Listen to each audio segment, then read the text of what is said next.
Shadowland. They've got fire, they've got style, they make chaos look worthwhile. Partners in crime, heartbeats aligned, together they're one of a kind. They're the couple that slays together, storming the world, it's now or never. Back to back, through thick and thin, in the game of life they always win. Blazing trails, leaving legends behind. Love so fierce, it's one of a kind. We're the couple that slays together. Oh. Hey guys, welcome back to The Couple That Slays Together. I'm Brandon. And I'm Katie. Hey Katie, how you doing this week? I'm doing all right. Yeah. Again, kind of Sunday night blues. Yeah. We're recording on a Sunday night, starting another work week. Last week was a little crazy for us. As we said in Pucker and Dale, it was a doozy of a week. It was a doozy of a week, yeah. Yeah. How are you doing? Doing pretty good. You know, we just had our interview with Eli and Sasha, and that was really great. And just being able to see this film early has been quite the blessing in itself. So, Very thankful. yeah, very thankful for you and that you're willing to do this together and just have our time together. I don't really get too sentimental or cheesy on here, but, you know, I love you, and you're not bad, sweetheart. Oh, you're saying it because the cameras are rolling. Yeah, right. Fuck you. No. Well, I love that you have a shared love of horror with me Yeah. as well. It is something that we have a lot of common ground, whereas we don't know in other areas, so it's kind of nice. yeah, and I feel like it took us a while to find this groove, you know. Obviously being a Power Rangers fan and, you know, nerd stuff, you weren't really all that into it. I ain't a nerd. Yeah, I mean, you are, but in your own In way. my own way. I've never really been into the reality series stuff. I've kind of bent a little bit with Love is Blind, just because that train wreck is just fun to watch. I think the biggest thing for me with reality TV is watching it on regular cable or regular TV, you know, whatever, like, it's the censors. It's like hey, beep you, beep this, beep that. It's like, all right, I can't handle the Sometimes I beeps. feel like they beep things that aren't really needed to be beeped. Yeah. Like, I forget what it was. We rewatched something not too long ago, and they edited, and I was like, that wasn't even a curse word. Yeah. Yeah. These things happen. Well, today's going to be a little bit slightly different. I don't want to say we're recording this prematurely, but typically we like to do reviews that are already kind of at least out on either DVD or streaming.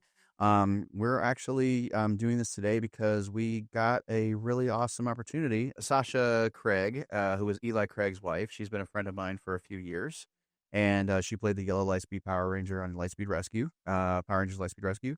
And, just being able to meet her and, be friends with her and getting to know her husband. Eli Craig, if you don't know, he is the writer-director of Tucker and Dale versus Evil. He wrote and directed Little Evil and had his mom, who is Sally Field, in that film. And, he wrote and directed this one, Clown on a Cornfield. So, This is as of right now, our most recent review that we've ever done. It's almost, you can't even say recent because It's almost premature. Yeah, we're recording this before it came out. You're going to be watching this either the day it comes out or the day before. But yeah, so. And like we've always said, we're going to talk major plot points. Yes, we're going to talk So, spoilers. Know that spoilers are ahead. Yep. If you've not seen the movie, I highly recommend you stop listening now. Yep. And go to your local theater and see it in theaters because it is very good. Yes. And then come back and listen to our review. It's, as Eli said in our interview with him, it is definitely meant to be watched with an audience, and we're going to still do so ourselves. Mm-hmm. We're going to take a friend to see it. We're just really excited about that. Things are going to be like a little bit different format-wise. We're still it'll be a little bit more of an abridged review, kind of going through the plot points, and there won't be any video or photo elements to it, simply because, I mean, we might show pictures of the cast here, but there's just not footage for us to show. So we usually are able to do that. And we may go back through and do it again with the footage later, but we wanted to get this out as one of our primary episodes in our first 10 episodes, if you will. Before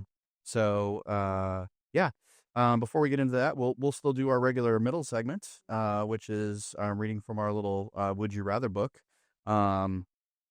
If you haven't seen the show before, would you rather? We do a little segment on just it's a question of would you rather between two things.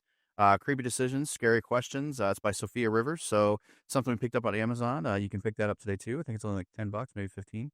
But we don't know what any of these say other than the ones that we've read to each other. And if it's one that we have read to each other, we simply go to another one. We just open it randomly and we just read. So, all right, Katie. So your question is for the today: would you rather physically bury your head in sand whenever something uncomfortable happens, or literally laugh your head clean off your neck at anything funny? That is really hard. Um, because literally anything funny, that would be the last thing you'd ever hear. Unless you had the ability to put your head back on. Like in Men in Black, like, oh, that stings. We'll go that route. Okay, then the second one. Yeah. I could not imagine having my head in sand and trying to like breathe, and it doesn't say how long. Right. And like sand in your eyes and ears and nose and mouth and yeah. What about you? If we do our heads get to regenerate, then yeah, I would definitely go that route. So now she reads me one. Would you rather work as a criminal psychologist to better understand murderers to prevent future killings, or work as a homicide detective to catch and restrain murderers to prevent future killings? I already know this answer for you. I guess catch and prevent, simply because you don't necessarily know that someone's going to become a killer, but when you've already got someone who is a killer, then if you stop them, you can prevent future killings from happening. That's shocking to me. Why? Because you can barely handle the pit. Well, right, but you would be working as a homicide detective, like in the scene with the body, forensics, all that stuff, versus working as a criminal psychologist to then try to prevent others. Yeah, but I think the reason why I also picked that answer is because, again, we already have someone who's an established killer. I don't want to sound like a jerk here, but I don't know if I could handle trying to get someone to stop. And it's like, okay, little buddy, we're not going to kill. That's not what it says. What does it say? It says that you are a criminal psychologist learning about the mind of a murderer to prevent someone from becoming a future killer. I guess, but then that also involves talking to somebody and trying to, keep them from doing it. And no, you're not keeping them from doing it. It's preventing future killers. Oh. Yeah, I guess that one then. I don't know. That's what I figured, because you don't really handle real gore well. Yeah, I guess I'd go with that first one then. I think I would go with the first one too, just simply I was a psych major. Yeah. I find it really interesting. But I also don't mind the real gore as much as you do. Yeah. I used to watch like the autopsy shows with my mom. Yeah. So, but the first one would be more appealing, I think. Yep. So yeah. Well, today we are reviewing Clown in a Cornfield, 2025. Again, really excited we got to see this in advance, and we encourage you all to go see it this today, Friday, May 9th. Katie, why don't you give us our horror subgenres for this one?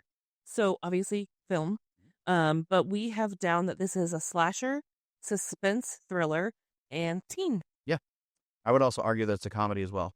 We open with our screenplay by Eli Craig and Carter Blanche, with the book and characters by Adam Sasir. You can see we have the book here on the table, and directed by the great Eli Craig. This film stars Katie Douglas as Quinn Maybrook, great actress. Obviously, you're a fan of hers from Ginny and Georgia. Very beautiful woman, very great. She's great in this. Yeah, there's a I say Lifetime. I'm pretty sure it's a Lifetime movie, but it does not feel like a Lifetime movie. Where she plays the main kind of final girl, you'd say, the girl that escaped, and it's a real life story about a teenager who was kidnapped specifically because she was smaller in stature and in body shape, and was able to be put into a tote. And so her character, she has to be put in and out of the tote and everything. And if you are on TikTok like I am, the particular scene where she gets out and she is running from this apartment with restraint still on her, they're put to different, inspirational music. has been used as kind of like a tagline that says "Run like a girl." Yep. And I think it's really inspirational. And then obviously Ginny and Georgia, one of my favorite shows. Can't wait for the next season. Yep. She plays a really dynamic character in that show as well. Yeah. This film also stars Aaron Abrams as Dr. Maybrook, Quinn's dad. Carson McCormick as Cole.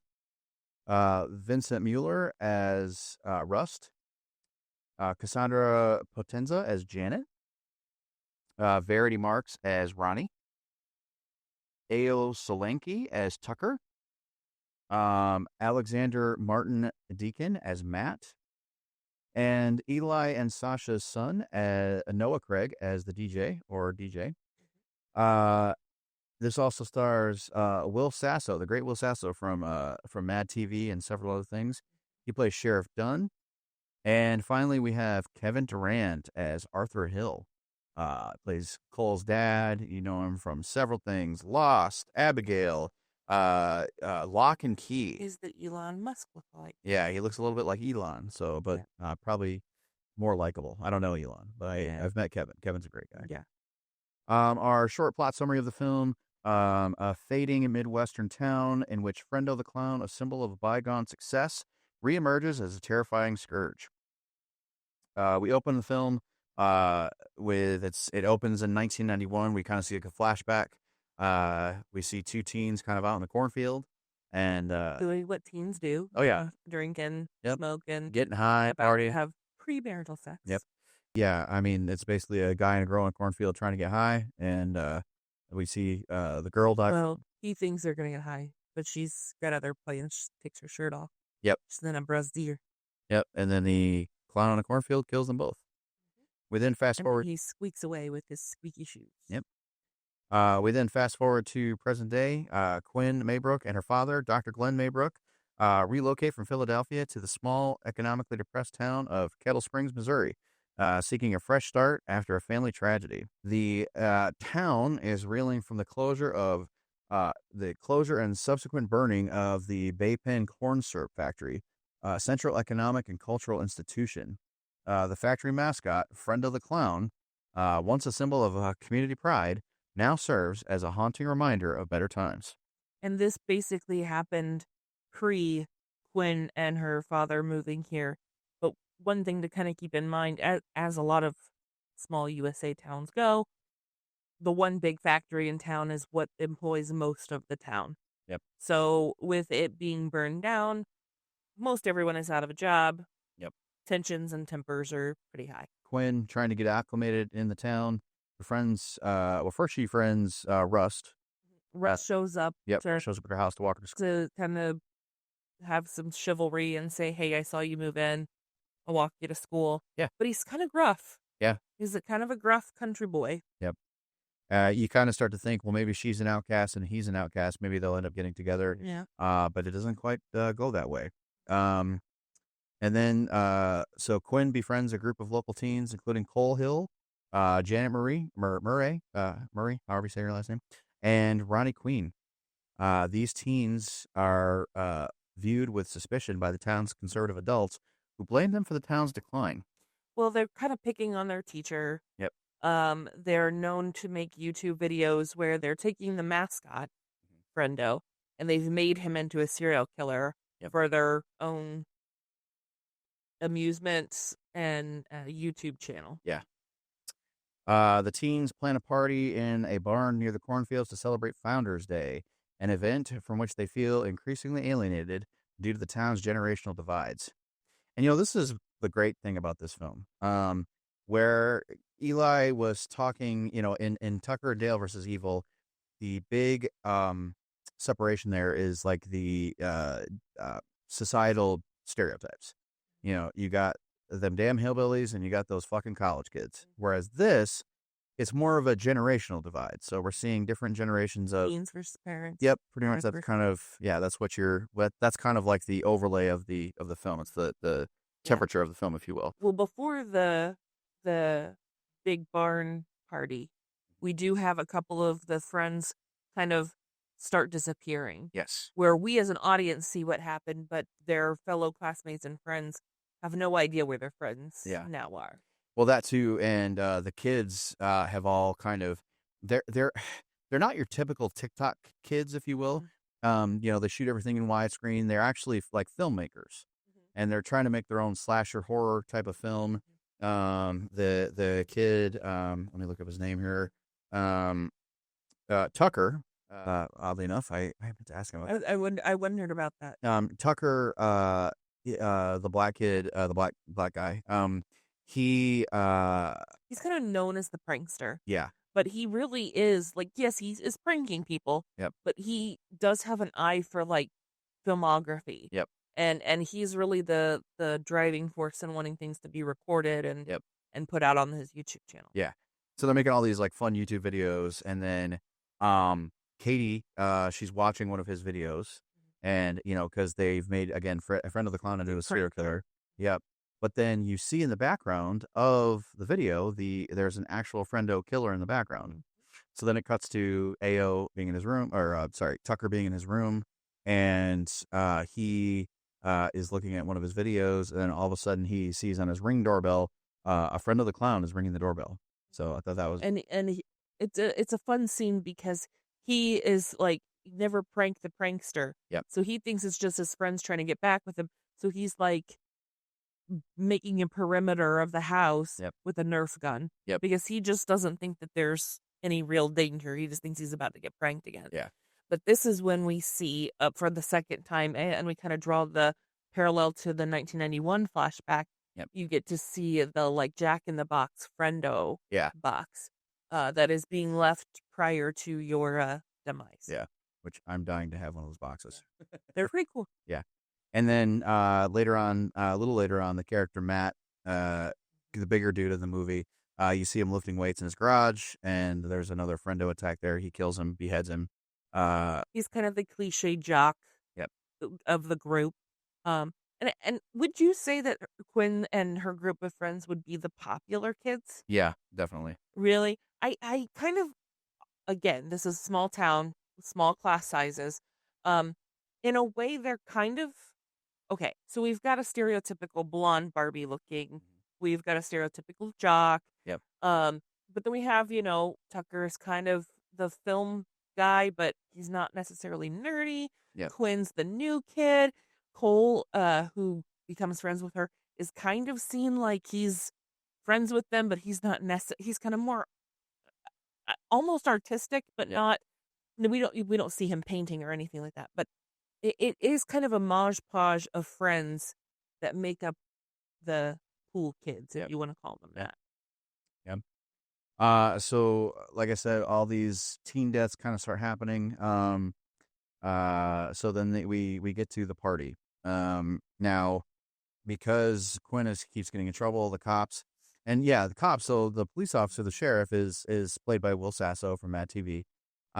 He's kind of an asshole to the kids. Well, all of the adults kind of are. Yeah. I said that was kind of the trope as like, well, parents just don't understand. Yep. And in this case, like, Quinn gets in trouble for being late to her very first class, but her schedule was wrong. Yeah. And when she tries to explain that, then she gets detention. And that's kind of how this friendship grows. And yes, there are pranks, and yes, they've picked on their teacher. Yep. But because they've already been kind of painted with the brush of troublemaking kids, they get blamed for things that they didn't have anything to do with. Yep. And like at the parade, someone else is pranking and sets an accidental fire. But what happens? Quinn and her friends are put into jail. Yep. Because they think that they're part of this and they aren't. Yeah, it's the parade. Yeah. Yep. Yeah. And again, part of the prequel to this movie you find out that the group of friends were like out drinking, hanging out near the factory, but had nothing to do with the factory fire. Yep. They even think something's fishy with it, but they're getting blamed for everyone not having a job. Yeah. So during the party, so we're now at the party scene, chaos erupts when a figure dressed as Friendo, the clown, attacks the attendees with a crossbow, initiating a massacre. The killer employs various weapons, leading to a gruesome and creative deaths among the teens, which is what we all love to see, the creative kills. Right, right. It was really fun, like, so the first kill of the movie, again, this is all spoilers if you haven't seen the movie yet. The first kind of realization that, okay, shit, there's a actual killer here, was when the two girls, Janet and Ronnie, are kind of hanging outside the barn, and a clown head, just comes flying out of the cornfield.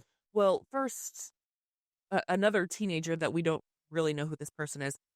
You hear a scream, Oh, that's right. and Yeah. she comes in through the cornfield and collapses. And of course, the girls, being that they haven't been able to get a hold of their friends, think this is a prank. Yep. And we're gonna be put on a YouTube channel. We don't want to overreact. Ha ha ha. Way to make it realistic. Yep. Then this head comes flying in that's got a clown face on top of it. And still the two girls are not believing. Yeah. Until Quinn tries to get the pulse Yep. of the original girl that came in from the cornfield and says, "Guys, I don't think that this is a prank. I can't find a pulse. I think she's really dead." Well, so before that, even the head that lands the catch or whatever, Yeah, they take the mask off. they take the mask off. It's their friend Matt, the one that was working out earlier, and she throws it at Ronnie, or Janet throws it at Ronnie. Ronnie's like, "You got corn syrup all over me," again, it's still fake in their minds, but then yes, once she tries to find a pulse, she's like, she's fucking dead, and then she realizes she's holding a real head, and that's when all hell kind of breaks loose. That is also when Noah Craig is hit with the arrow. Yep, in his head. Yep. As the teens attempt to escape and survive, they realize that the attacks are not random, but they are part of a coordinated effort. The film suggests that multiple individuals may be donning the friendo costume, turning the town's clown symbol into a tool of torture. So yeah, basically, I mean, we're still at this point where we're thinking, is this one killer? Is this two killers? Is it the teens? Is it somebody else? At first we kind of think it's Rust because we can't find Rust. Now we're saying Rust, R-U-S-T, by the way. His name's Rust. But we can't find Rust, and then the girls are running away, and they can't find Cole. Cole's not missing, but they run into Rust. Rust shoots the friendo in the hand, blows his hand off, basically, and, he had told them to duck when they find Rust. They still can't find Cole at this point, but then they go to check the friendo, and they go to take his mask off, and then 7 more friendos emerge from the corn. And so that's when they get away, like you said, they get away and run to the shed. And Rust is, again, the kind of falling into this like country boy stereotype. He had been out hunting earlier, and there's a previous conversation that he knows they're going off to the party. Yeah. So he kind of delays some of the attack by injuring one of the friendos to help them get into, it's kind of like a shed barn outside of the main barn. While we've got Quinn and her friends kind of trying to hide out and get away from the friendos that are attacking them, the one that gets his arm shot off is actually brought to Quinn's father's practice. Yep. Because he has woken up and realized Quinn is not at home. He's gone out trying to, I believe, find her. Finds that his doctor's office has been broken into. So it's an interesting kind of dynamic where the daughter is kind of fighting for his life, and the father's being held captive to heal the person that was injured to get away. Yep. And then a few of the teens are able to get away. So at this point, it's Cole, Rust, Janet, Ronnie, and Quinn. They're all able to get away from the farm. They run through the cornfield trying to get away, and they run out to the street. Right. So then when they get out to the street, a cop car pulls up, and it's the asshole sheriff from earlier. He takes Cole into custody, but then leaves the rest of them behind. Yeah. And I even thought at the time watching this the first time through, I thought, well, no good cop would leave the teens there. Right. Even if he thought that, Cole, for whatever reason, needed to be arrested or apprehended, you wouldn't leave, especially the girls are covered in blood. Yeah.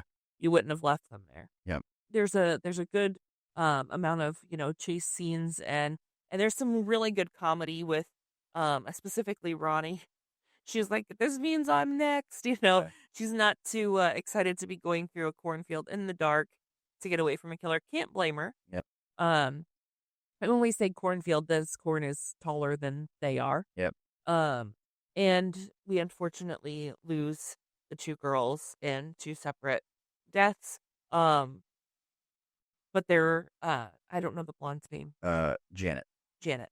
But Janet's death is pretty memorable. She ends up saying that she hates Quinn, and one of the friendos dies alongside her, saying, "I hate her too." Yeah, so they find this house. It's like supposedly the property owner's house. They go in the house. They find what they think is a dead friendo in the living room. They go upstairs. They find a rotary phone. They try to use the rotary phone. They don't know how to use it. That's a pretty funny scene. Yeah, so then they run back downstairs, and then yeah, friendo is actually alive, and Janet gets killed by a pitchfork into the light and everything. So So the dad is trying to get away from the two friendos that are keeping him captive in his practice, and he overhears on their radio that the new girl is pretty feisty and is giving them a hard time, but that they are getting her to the uh old factory. yes, And what they end up getting her is because the car that her dad got her is a stick shift and she doesn't know how to drive it. And there's a pretty comedic scene there where she's saying, you know, when your dad tries to teach you stick, you let him fucking teach you stick.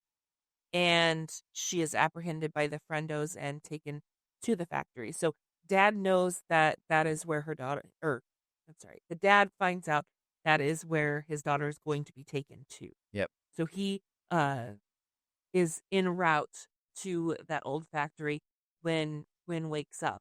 yeah. So Quinn wakes up, and the surviving teens uncover a disturbing conspiracy. Certain townspeople, disillusioned with the younger generation, have orchestrated the killings to quote unquote cleanse the town.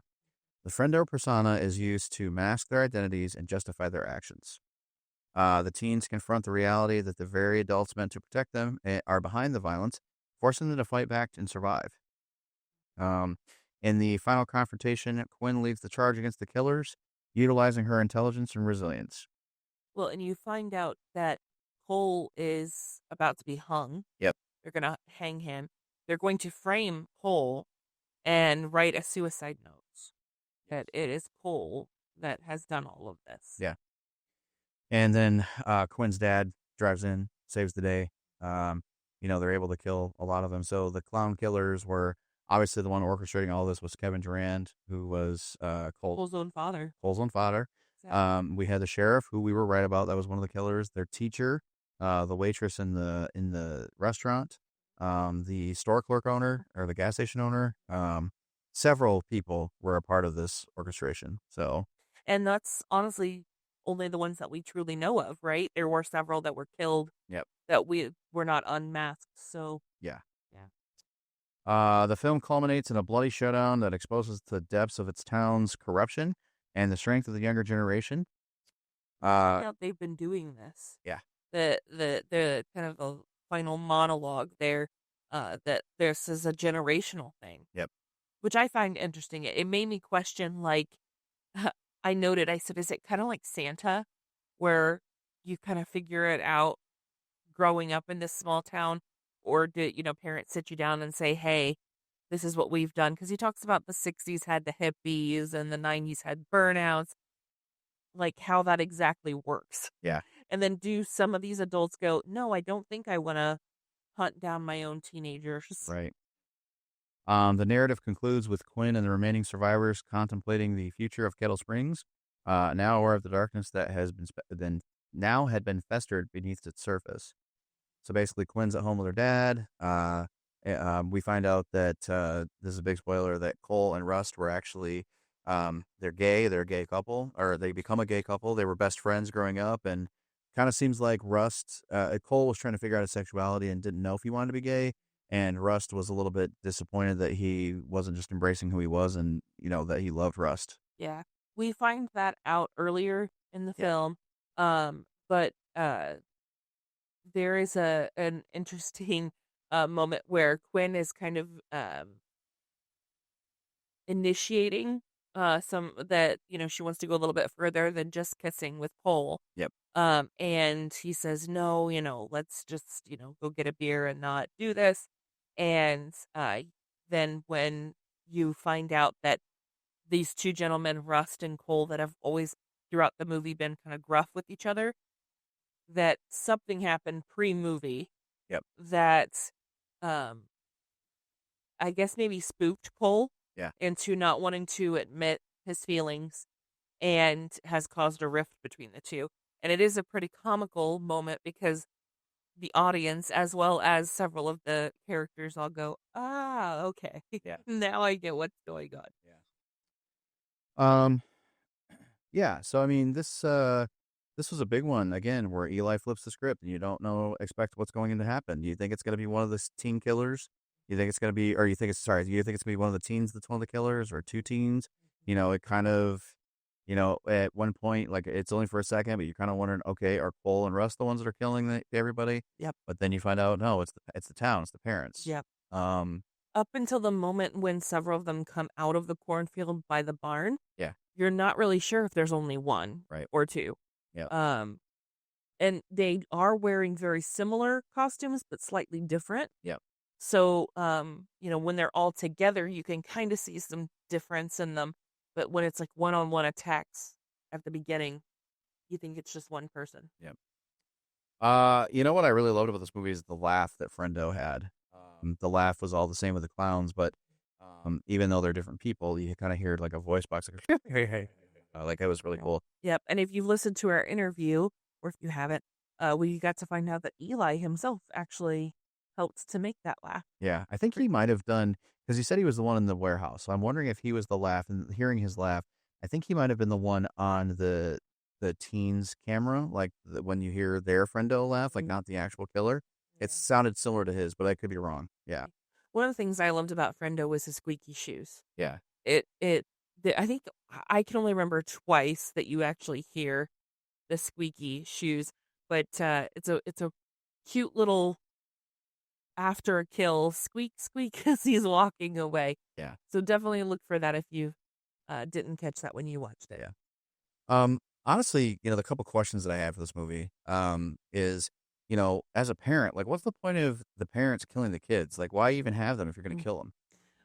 Yeah, I thought the same thing because I, in a way, can understand if you're a parent of one of the other kids. Yeah. And you're thinking, oh, these are terrible, bad influence. Look what they've done. Right. But you find out it's Cole's own dad. Right. That's awful. Yeah. I'm also curious how the adults kind of become a part of this. Like, I wondered, like, when the sheriff, because there's a part where in the beginning, Quinn and her dad are sitting there having breakfast or lunch or something. Dinner. Was it dinner? Yeah, whatever, meal. And the sheriff walks in, and he asks if he could join them, and Quinn leaves. So it makes me kind of wonder, like, was he going to recruit Dr. Maybrook into their kind of fucked up society, Yeah, good. Yeah. So do you have any other notes about the movie? So one of the questions that I kind of had was the initial flashback, 1991, when you have the first two teenagers that we see Friendo murder. Yeah. The adults now that have children are like younger than what even the 1991 teenagers would have been, in a way, or around the same, or possibly younger. I mean, we could have teenagers, and we would have been like 4. So, and he says that every few generations, this comes along. It makes me wonder. Now, I already brought this up about, like, how do you generationally be like, I'm recruiting you to cleanse from teenagers, but it also brings up the question to me. Yes, it's a small town, and obviously the sheriff's in on it. But at some point, wouldn't there be like, hey, this particular small town keeps having people getting murdered at 17, 18 years old. Yeah. I get it, because plot. Yeah. Because plot. I was kind of right there with you, though. But I was like, at some point, wouldn't the FBI be like, how come in the 60s, in the 80s, in the 90s, what's going on here? Yeah, it's kind of like watching like a Sam and Dean, like, when they're looking through newspapers. It's Yes, supernatural. Like, exactly. oh, this happened in 52 and, whatever. Or like it with like dairy. Yeah. They're like looking through like, okay, this keeps happening to this age group at around this time. Why? Yeah. Who knows? That could come up in the second and third book, and hopefully we get those movies. Yeah, the third book is called The Church of Friendo, so maybe we'll get some answers there. Maybe Yeah. we just need to sit down and read the books. Yeah. Okay, so now we're going to move on to the interesting things of note. This is also going to be a little bit abridged simply because there isn't a lot out there yet. But again, I'm just going to kind of read what I've been able to find in the film, or we've been able to find. So, And some of it we learned from the interview. So Yeah. listen to the interview too. filming took place in Winnipeg, Manitoba, Canada, from September 18th to October the 23rd. So about a month and a week. Did a lot in a short amount of time. Yeah, it's been impressive. The production team transformed the town into Kettle Springs, the fictional setting of the story. The film is designed to draw comparisons to other clown horror films, but ultimately subverts those expectations by presenting a masked slasher story, not a traditional clown-centric horror. Which again, this is where I give Eli his flowers, man. Like Mhm. he just is able to take a story or an idea and flip it on its own, lid or whatever. Just take away what you're expecting and really just make it something original and make it great. So, And if you've, listened to us, you've heard that that's one of my biggest gripes. yeah, I hate the word reboot.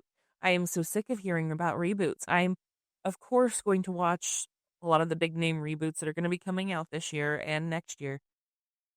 I have no high expectation for them, though. sure. I feel like most horror fans or film fans crave more originality Yeah. and an original idea, and thought how many times they were going to see the same tropes, the same thing play out with just a different actor. It's Mad Libs, Right. and it gets frustrating. And I don't know if that's writers being blocked by studios or what the answer might be, but to get an actual original thought come through is refreshing. Yeah. The film draws inspiration from other horror classics, including Jaws, Children of the Corn, and Nightmare on Elm Street. Clown on a Cornfield deploys the biggest twist since Cabin in the Woods to tell a story about economic hardship, according to Variety. So, okay, now we are going to move on to the death count. Katie, how many people do you think died in this movie? A lot of teenagers. Yeah. A few friendos. 15. So the inconclusive answer, which again, this is what happens when you see a movie before So it's early. out. Yeah. At least 12 deaths. Okay. So, Katie, what was your favorite? I will say, sorry. I will say this is also making the assumption that some of them that were severely hurt actually died. Sure. Because there were some friendos that were pretty badly hurt, but we don't know if they're truly dead. Right. So Katie, what is your favorite scene of this film? So my favorite scene has to be the twist of Rust and Cole. As someone who kind of easily reads a film, a TV series, very few things surprise me. I'm like, yeah, kind of called it. I didn't see that coming. Yeah. The scene earlier when Quinn is trying to initiate things and Cole's like, slow down. I kind of read that as he's a virgin. Yep. And uncomfortable because he's maybe seen as kind of like the school heartthrob. Yep. Looks a little bit like Sean Hunter from Boy Meets World. Yep. But he's inexperienced. I truly didn't see that the contempt that Rust and Cole had was like sexual tension. Sure. And again, for props to Eli, it's changing up that usual stereotypical popular kid versus the outsider kid. Yep. They actually have a connection that you didn't see coming. Yeah. What about you? What's your favorite? It's got to my favorite scene's got to be when Quinn is trying to drive the stick shift and screams about listening to her dad. The biggest thing is I related to that. Like Yeah. my dad, my parents got me when I was at 16. They got me for $900. They were able to get a 1989 Chevy S10, and it was a stick shift. And My dad was like, "You're gonna learn how to drive a stick," and it's like, well, I was kind of excited because I had just started to see my friend Harrison drive his stick shift, and he was kind of teaching me a little bit. Mhm. And so, like, I got really excited that I had my own. And I agree. I think every kid, I think it should be a requirement. I really do. I think kids should be required to drive sticks. So to hear her say that, it was like a message to parents and kids: make your kids drive a fucking stick. Like, that's how I felt. And I just love that scene. Well, and I think it also, I mean, I don't know how to drive a stick. I You attempted to teach me once. I tried it once. I ain't trying it again. Um, but I do think that it also kind of goes along with some of the themes of like not knowing how to do the rotary phone. Um, yes, technology changes. You need to grow and change and develop with technology, but sometimes you need to know where you came from Yeah, too. So I don't know the statistics on automatic versus stick of what's being manufactured new now. sure. But if you're in that situation and you gotta escape killer clowns, Yeah. it's a skill that would be needed. So maybe I do need to, but yeah, maybe the takeaway is I just need to learn how to drive stick. That's totally willing to cheat that. I So, don't know. what was your favorite death in this film? Um, I chose Matt's death, Okay. the dumbbell. It's a really interesting. It, it plays on the like he's Mr. Macho. Look at my guns, an earlier scene, and I'm so strong, yada yada. And then we don't know who of the townspeople was in the friendo get up at that point, but he ends up getting killed with the dumbbells and again, dark humor, but his head goes plop plop into the cooler and closes shut. What about you? Hands down, Janet. So the way Janet is killed, the friendo's in the house, and Janet is killed by a pitchfork raised up in the air. But the coolest part about Which that, is a throwback to the 1991. yeah.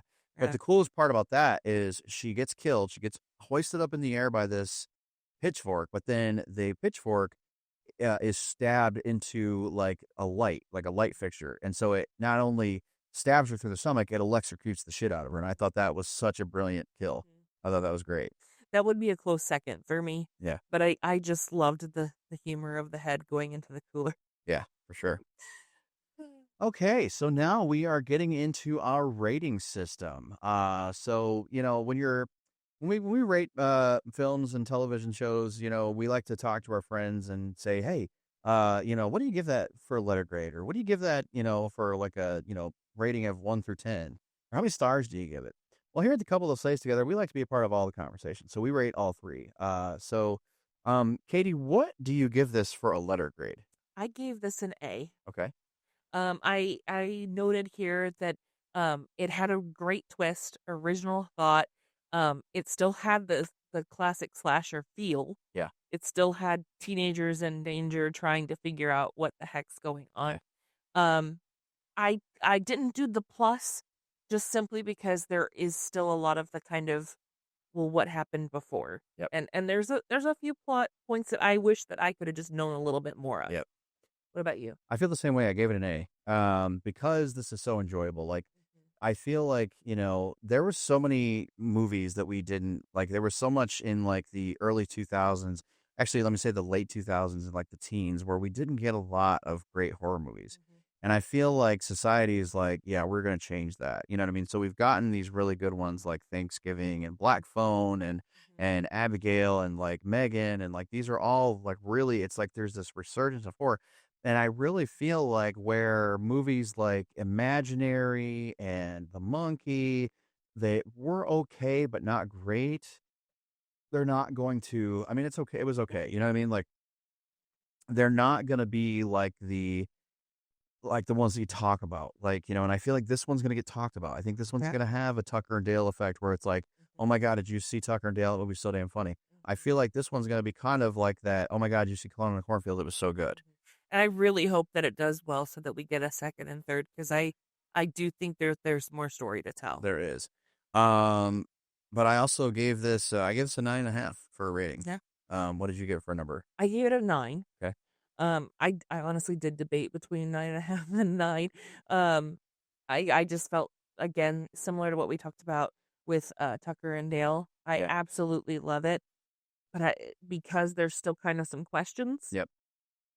Yeah. Yeah, I get that. What did you give this first star rating? I gave it a 4.5. Okay. I think that it's to me gonna be an instant cult classic. Yep. I can foresee if this does well, and hopefully it does, more movies coming out. And obviously, Friendo could really be anyone. Yeah. So there's a lot of different avenues and things that you could do with that. Yep. So yeah, what about you? How many stars? I gave it 4.5 as well. It's funny that you say that. Like anybody could be Friendo. There's like 9 Friendos in here. That really hurts the autograph collection, doesn't it? I didn't think about that. Darn it! Right. Damn you, Eli. Right. No. But no, yeah, I definitely 4.5 out of 5 stars. I just again, there's nothing wrong with this movie at all. It's just I want more. I want to know more, and I want to know. There's a lot of, like you said. I want to know the why. I want to know. Yeah. Where did this all come from? What's the Yeah. origin? And we don't always get that. We still don't. We still haven't seen how Billy and Stu killed Maureen and different reasons of why. You know what I mean? So it's not that I necessarily have to know that, but I gave it my grade based on that. So. I'm just really curious of the adults now that have been there their entire life, how they ended up saying, "Yeah, I sign on for this." Yeah, that's a lot of people. Yeah. Yeah. Yeah. I don't know I haven't personally, and I know Brandon hasn't. We've not read through the books, so I don't know if that is something that will come up, but I'm hoping it does because I'm interested to know. Yeah. So here at the Couple That Slays Together, we also have another rating system. This is called our replay value. Now, replay value is something where we talk about basically is it that kind of movie that it's a great one watcher, but you really just don't need to see it have a reason to see it again. You're just like, it was okay, but The substance. yeah, substance. I will say the substance does not have a lot of replay value. But It is fantastic. right. Yeah. It is. It's a masterpiece. But then there's always all those ones that aren't necessarily great. They're not perfect films. They're not ones that say Roger Ebert or any other critics would be like, yeah, I love this. I want to watch this over and over. Movies. You got those comedical movies like I love Surf Ninjas. It's my favorite movie ever. Teenage Mutant Ninja Turtles 3 people didn't really like, but Freddy versus Jason. oh come on, that's my favorite horror movie of all time. That's why I But anyway, say it. yeah. So I mean, it's I love it, but it's not critically acclaimed. right. Yeah. But it's got replay value, which Yep. it's one of those ones you can put on when you're cleaning the house, or you need a comfort movie to take a nap to, or you're trying to have something on in the background while you're working. We rank it from will watch repeatedly. If you're likely to see it again, you're neutral on it. You don't really care. If you're unlikely to watch again, or if you never watch this piece of garbage again. So, Katie, what do you give this for replay value ranking? Will watch repeatedly. I agree. I also said we'll watch repeatedly because, we've already watched it twice. Yep. This does feel like one of those ones where you and I could say to each other, hey, you want to just throw on Clown in the Cornfield while we clean the house? Like, Yep. And that's the kind of thing that this is a good thing. This is the kind of thing you want to have. Mm-hmm. So.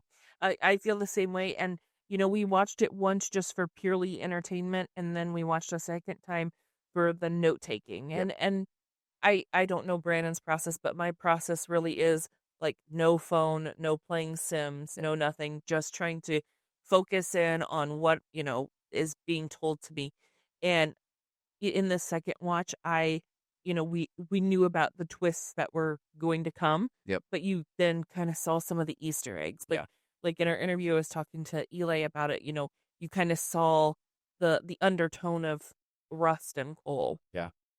During the second watch. So I'm actually kind of curious the more that we watch it again a third time, like what more can be kind of seen through it. Yep. I'm not going to say it's the deepest of deep movies, Right. but there's just some nuances that you don't necessarily pick it up when you're just watching it for entertainment to start. Well, and also, in that process, like she said, we watched it for purely entertainment, and then we watched it for note taking. When we were rounding second to watch it again, I did not have that grotesque, like, damn it, I gotta watch this fucking movie again to review it, man. No, I was actually really excited to watch it, and it was a really good movie the second time around. And like we said, we're gonna be seeing it in theaters. Yes. 100%. Yeah, we wanna give the movie credit where credit's due. And plus, I want to hit somebody up for a poster. But, yeah, I mean, I loved it. It was great. So, yeah. Yeah, we highly recommend this movie. Obviously, we had very similar grades. Obviously, we'll watch repeatedly. Yep. And we're not just saying that because, we've, we're not under the gun saying this. We truly mean what we say in this review and interview. In this review, and I can't say enough. Go see this movie. It's meant to be watched in theaters with a crowd. So, well, that was what I was going to say is kind of the call to action here. We would love to know what your guys' opinions are, but you have to go see it in theaters. yes. To then comment and share your opinion. Yeah. So, All right, guys. Well, that about does it for this episode of The Couple That Slays Together. You can find us on social media. We are on YouTube. Obviously, if you're watching our YouTube video here, you already found us here, so thanks for being here. We are on Instagram, Facebook. We have a Facebook group where you can chat with us. We are on Threads, X, and Bluesky that we're probably not going to be using much longer. And then Katie runs our TikTok. I'm not really down with the TikTok, but she is, and she's I'm still learning on the creative side. I'm going to be honest. I've been a fan. I've been a scroller, a doom scroller. Yep. But I'm still learning on the creative side of things, so bear with me. And if you have any notes, let me know. Yep. And we're also on all podcast networks, all major podcast networks, wherever you get your podcast. You can find us there. You can also send us an email if you got any questions, concerns, you want to be with us on the show, anything like that. You can email us at thecouplethatslays@gmail.com. And we also have a Patreon if you'd like to give back to the page. We'd love to see some support there. We have some really cool tiers that I'm excited to know if anyone is interested in doing a review with us, being interviewed about a specific movie. Maybe we've already done it or we haven't done it yet and you want to be involved. All of these are things that are on Patreon at different tier levels. Yep. But if you can't do Patreon, totally understandable. Inflation is real.